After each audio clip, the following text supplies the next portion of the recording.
Three friends boarded a beautiful cruise ferry on a warm summer's evening in 1987. They were excited to continue their tour of the Nordic nations of Europe, and their next stop was Finland. As they boarded the ship, leaving Stockholm behind, they chatted excitedly and worked their way to the social areas of the ship. For two of them, this night would change their lives forever. And for one of them, Stockholm was the last bit of land they'd ever see again. The curse of the Viking Sally had struck again.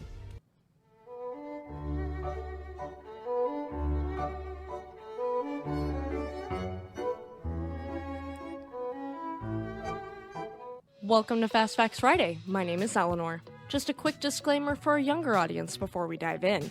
This story may be disturbing to some, so viewer discretion is advised. Okay everyone, let's get into it. We are on to the next installment in our mini-series honoring the victims lost aboard MS Estonia. This week, we will cover the tragic and bizarre crimes aboard MS Viking Sally, which was MS Estonia's first name with the Viking Line. This is one of the events that have led many to believe the Viking Sally was cursed, and we'll explore that concept today. If you haven't seen the building of MS Estonia, I highly recommend you watch that first. Viking Sally would go through many owners, many names, and several routes before she'd become MS Estonia. As Viking Sally, she ran the route between Turku, Finland, Mariehamn, Åland, and Stockholm, Sweden. This route typically took between 12 and 18 hours according to my research. The trip would have began around July 8th or July 9th in Turku in 1986, heading towards Stockholm like normal. On the morning of July 10, 1986, 33-year-old businessman Reijo Hamar boarded the ship. He and a female associate met with their mutual business associate, 44-year-old Antti Elhala, in one of the bars, chatting like normal. A little while later, Elhala invited the two associates back to his cabin aboard the ship. The three chatted in Elhala's cabin for a bit, and everything seemed to be going okay. At some point, Hamar reached into Elhala's wallet and tried to steal money from it. Elhala noticed this and confronted him, angered and not wanting to deal with the situation. As he was about to leave his cabin and alert onboard security about the theft, it got ugly. Hamar took a dinner knife and brutally struck Elhala in the neck 5 times. Hamar then took a scrap of fabric from the bedsheet off the bed and wrapped it around Elhala's wounded neck, pulling tightly. After a few minutes, Elhala stopped moving, and Hamar discarded his body on the floor, taking the money with him. It's unclear how involved the female associate was or if she'd remained in the room for the crime. What we do know is Hamar disembarked in Stockholm like nothing had happened. Shortly after all of the passengers had disembarked in Stockholm, none the wiser, the cleaners took to the ship to prepare it for the return voyage to Turku. As they entered Elhala's cabin, they found his lifeless body on the floor, reporting it to the authorities immediately. Hamar didn't get far. He was arrested and found guilty, being sentenced to life imprisonment at Turku Central Prison in Kokkola, Finland. Approximately 2 years later, in July of 1988, Hamar and 2 fellow inmates escaped, shooting a guard in the arm with a sawed-off shotgun in the process. He and his fellow escapees would go on a crime spree that saw multiple banks robbed. A few weeks after this, Hamar wielded an axe, ending the life of another inmate following a heated argument at an apartment, and he fled to a nearby pub. He was recaptured in Stockholm after this and returned to prison. Because of his crimes, he received the title of Finland's most dangerous criminal or prisoner. Crazy enough, he was pardoned by Finnish President Tarha Halonen in 2004 when Hamar was 51. However, his freedom didn't last long. In 2011, under the name Andreas Hamar, he was found guilty of attempted manslaughter and sentenced to 4 years in prison. Now we have no idea what Hamar is up to. This first crime was motivated by greed, and we are motivated by sharing victims' stories. If you are enjoying this episode and want to hear more about ships, their careers, and their wrecks, check out our main show Shipwreck Sunday every Sunday night at 4 p.m. Pacific Standard Time. Alright my friends, let's look at the horrific crime in 1987. First, let's introduce ourselves to the victims of this crime. 20-year-old Klaus Schöckel and 22-year-old Bettina Taxis were 2 students from West Germany who were romantically involved with one another. Together alongside friend Thomas Schmid, they decided to tour the Nordic countries on an interrail rail pass, aiming to travel from West Germany to Stockholm, crossing over on a ferry to Turku, and continuing up through Finland to Lapland, then returning south along the coast of Norway. It was the European adventure of a lifetime. Viking Sally was preparing to head back from Stockholm to Turku, so the three decided to take their ferry trip aboard her. Late in the evening on July 27, 1987, Viking Sally departed Stockholm with the three friends aboard.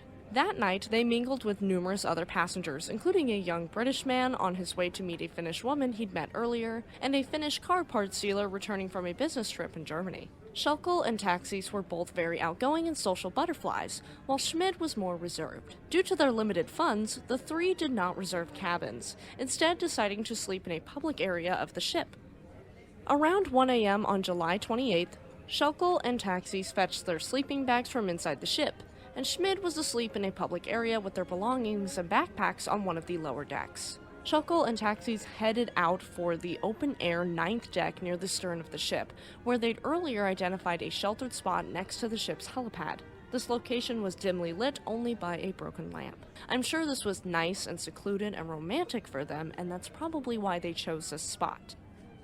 Around 3:45 a.m., a group of 3 Danish Boy Scouts on their way to a jamboree in Finland were wandering around the ship's decks and stumbled upon this secluded sleeping area where Schulkel and Taxis were. According to their eyewitness statements, they saw 2 people that were struggling to stand up. First, the Boy Scouts assumed these 2 were heavily intoxicated, though they soon realized both had serious head injuries and were hardly conscious. The area near the helipad was coated in blood. One of the Boy Scouts approached, intending to provide first aid, but he soon realized first aid would not be enough.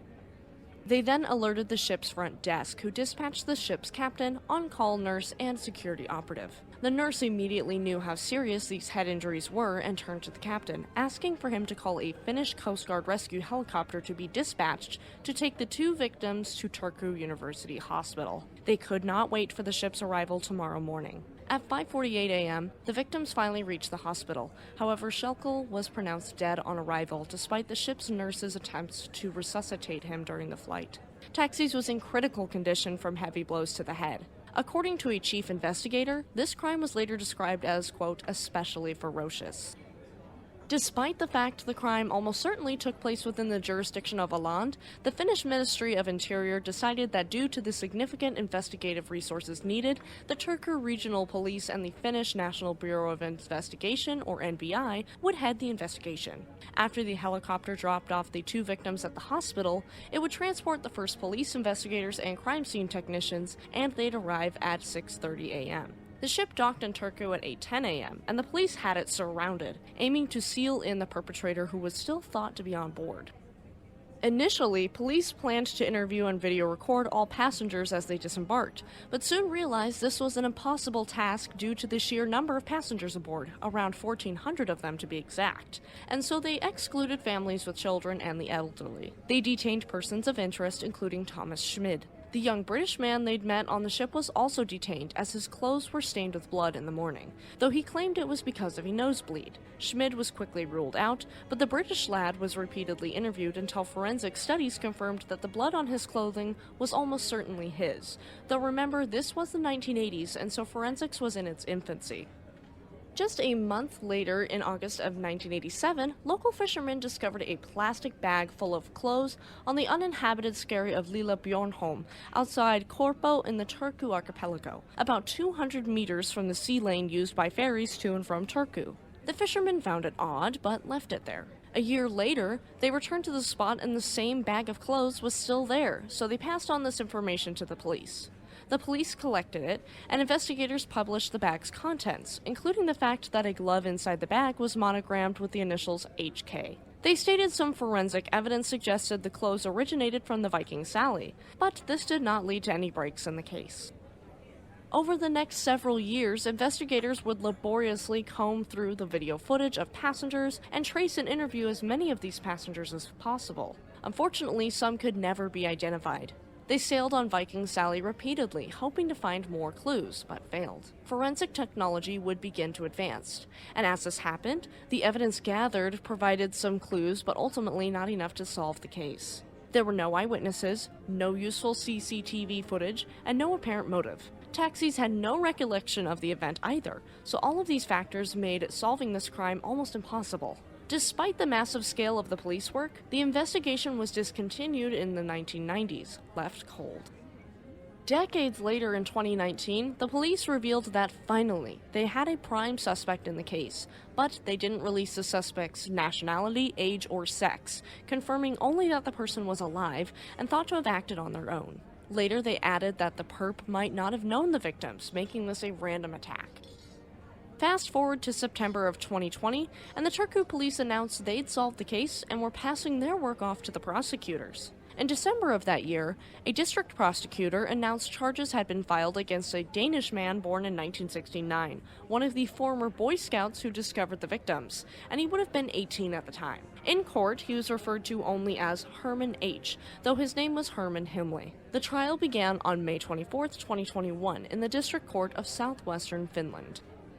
The case had originally been investigated as a manslaughter, which has a statutory limit of 20 years, and this means the case would not be allowed to be brought to court. However, the charges were changed to harsher charges that don't expire, so it was valid for them to be brought forward after more than 30 years. The prosecutors justified the enhanced charges by noting the exceptionally vicious nature of the crime. All seemed to be on track until June of 2021. The 52-year-old accused of ending the life of Klaus Schelke and attempting to end the life of Bettina Taxis was acquitted by judges in the city of Turku. At the beginning of the trial in 2016, he'd confessed to attacking the two German students to investigators, even providing details on the weapon used. This was made without a defense attorney or witnesses present, and was therefore inadmissible in court. However, during the trial, he recanted this confession during formal questioning, and his defense attorney said that any such comments did not prove his guilt. Another slap to the face of the prosecution's case was the fact that the defendant's former wife, one of their key witnesses, refused to give evidence at the trial. The judges would dismiss this case under the grounds that the prosecution failed to prove that the defendant had the motive and was the only person aboard Viking Sally that had the opportunity to commit the crime. The court even ordered the Finnish state to pay the defendant €3,000 or $3,665 in compensation. Had the charges resulted in conviction, this would have represented the longest offense-to-conviction lead time in Finnish judicial history. The prosecutors did appeal the ruling, with the case due before the Court of Appeal of Turku in 2022. However, they later withdrew their appeal, leaving the case unresolved to this day. To say the way this case turned out is disappointing would be the understatement of the century. Rest in peace to Dyalla and Klaus Schelke, who perished in these crimes, and I wish the best for Bettina Taxis and Thomas Schmid moving forward. It's a shame how the justice system turned out in both of these cases, and hopefully justice is served in the nearby future. Until that point, all we can do is acknowledge these crimes, honor the victims, and make sure their stories are never forgotten. If you liked that story and wanted to hear something similar, check out our MS Estonia 30 Years Later playlist in the cards. Stay tuned this Sunday for part 2 of MS Estonia's story, ending with her tragic sinking and the theories behind it. Thank you for tuning into Fast Facts Friday. Have a lovely weekend, and we'll see you next time.